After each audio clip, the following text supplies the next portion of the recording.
It was a busy morning in the company's main branch.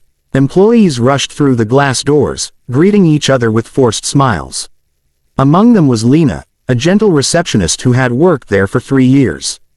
Despite her small salary, she always welcomed everyone with warmth.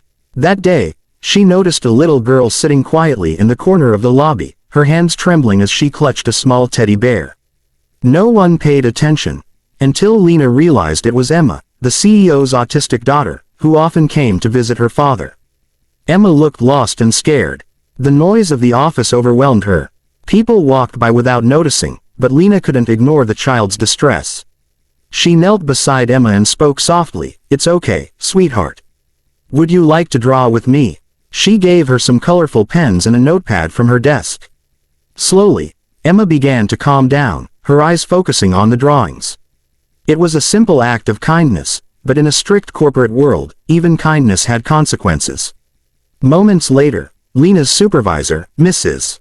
Clark, stormed over. "What are you doing, Lena? That's the CEO's daughter.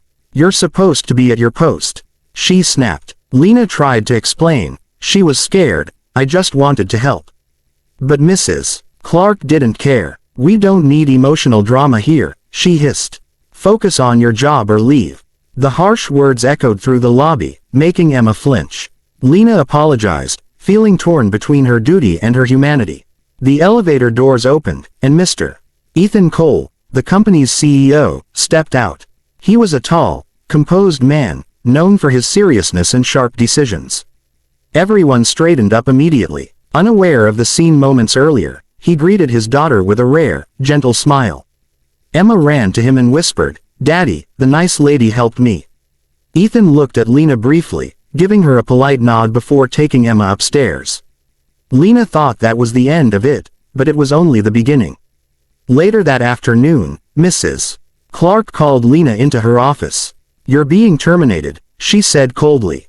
Lena's heart sank. "Terminated? But why?" "You abandoned your post," Clark replied. "We can't tolerate distractions here." Lena tried to protest, explaining what had happened with Emma, but Clark waved her off. "Enough excuses. HR will process your papers." Tears welled in Lena's eyes as she packed her things. She had done nothing wrong, yet kindness had cost her everything. As Lena walked out of the building, she glanced back one last time, trying to hold back tears. Her coworkers whispered but stayed silent. No one dared defend her. Outside, she sat on the bench, holding her small purse, wondering how she would pay her rent next month. She looked at the glass tower behind her and whispered, "Maybe I really don't belong here." Unbeknownst to Lena, Ethan had overheard Emma's words earlier. "The nice lady helped me when everyone was loud," the girl had said. Ethan's curiosity grew. His daughter rarely connected with anyone. After finishing a meeting, he decided to find out who that nice lady was. When he asked HR, they hesitated but admitted, "Sir, that would be Lena. She was just let go today." Ethan's expression hardened. She was what? Ethan immediately called Mrs. Clark to his office. She arrived nervously, sensing his tone. "Sir, is there a problem?" Ethan looked her straight in the eye. "Why did you fire the receptionist who helped my daughter?" Clark stuttered. I thought she was neglecting her duties." Ethan interrupted firmly. "She did what none of you could do. She helped my child." The silence in the room was heavy. Ethan stood, his voice low but powerful. "You're the one who should leave, not her."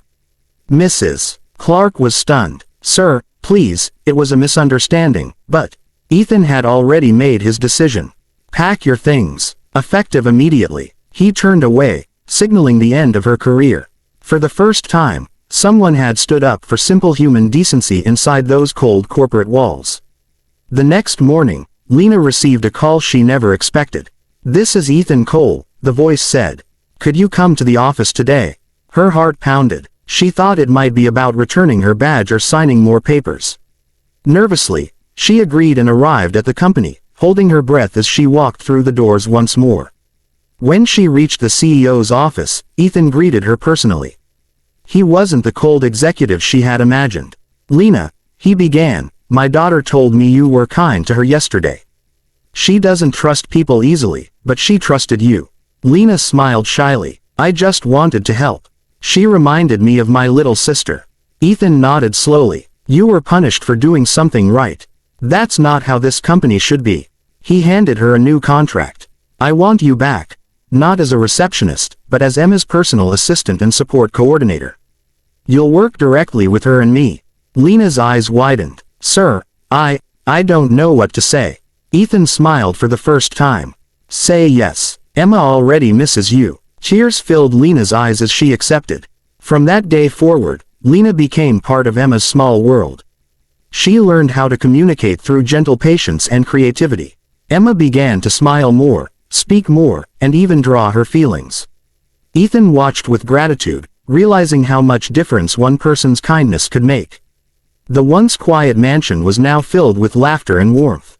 One evening, as they sat together watching Emma draw, Ethan said softly, "You changed my daughter's life, and mine too." Lena blushed. I didn't do much. I just cared. Ethan looked at her with a rare tenderness. That's what this world needs most. Their eyes met for a moment that spoke louder than words. Months later, Lena's story spread through the company, how a woman once fired for compassion became the heart of the CEO's family. Ethan implemented new rules to protect empathy in the workplace. And every time employees saw Lena and Emma laughing in the garden, they were reminded, kindness is never a weakness, it's the greatest strength.